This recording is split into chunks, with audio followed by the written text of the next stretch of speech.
Good morning. Yeah. It was diet and lifestyle. Did you know that genetics has very little to do with how you look, feel, your ability to think clearly, and your energy level, let alone your weight or weight gain or weight loss? It has very little to do. It is a component. It is a piece of the puzzle, but a very small piece. Anybody who's ever seen success when it comes to health and wellness knows it's not even what you do in the gym. It's what you do in the restaurants, in the kitchen, in the supermarkets. It's what we eat. And that is crucial. See, because so many times I speak to companies all over the world, sometimes in front of 3,000, 4,000, 5,000 people.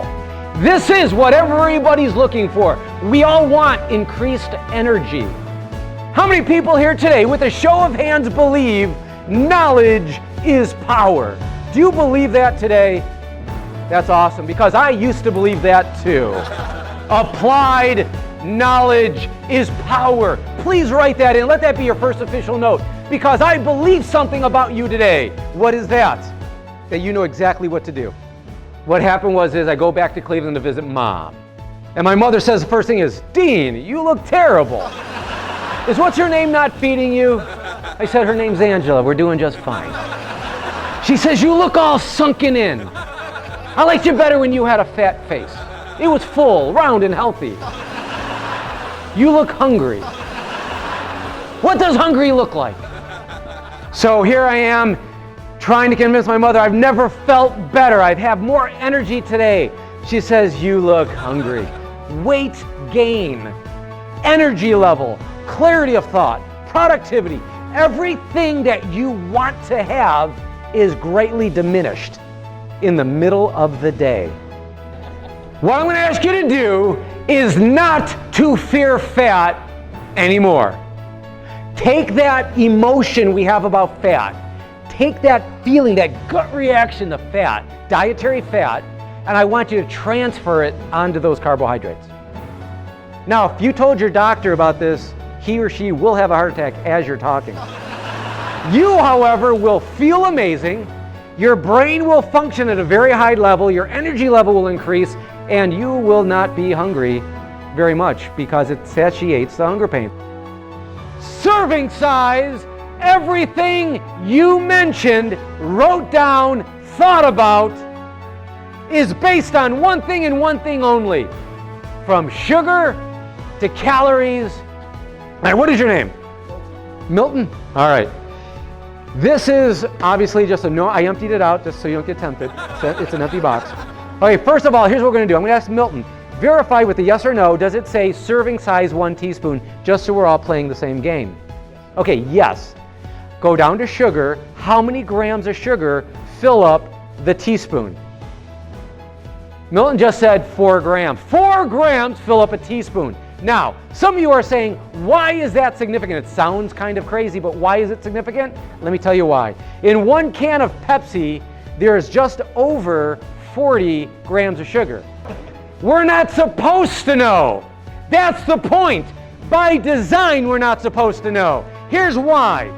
When we just answered what the FDA and the USDA just did with the food pyramid, why in the world would all of a sudden they say eat 6 to 11 servings of bread, cereals, pasta, potato, rice, corn, and everybody became overweight? Because sugar is fat-free. And what was the one thing they said? Keep a low-fat diet. So all these high sugar products came out and said fat-free, and everybody literally ran to eat it. And what happened? We blew up. We became overweight and sick. Literally, sugar is fat-free. Twizzlers is fat-free. It will say on Twizzlers, a fat-free treat. And yet it's 100% sugar. Pixie sticks are fat-free. So I kept that diet and I kept gaining weight. And little do we know, as we're seeking to be as healthy as we can, we're literally becoming unhealthier by the day. So I'm super pumped for this whole program, and I'm going to implement it myself. So I'm hoping to be way smaller in 3 months. Is that what you wanted? That's it. Yeah, great. So thank you. Thank you. Now we're going to go to the boss man himself. Let's hear it for him. We're going to pay you anyway. No, I'm not going to charge more. I really consider myself to be a walking testimonial to all of the stuff that he's been talking to you about, both in terms of exercise and in terms of diet. 42 years ago, I weighed 191 pounds. And my partner in Sun State those years had to lose 50 pounds because he weighed 250 just to get him insured. So I said, I will lose some weight along with you.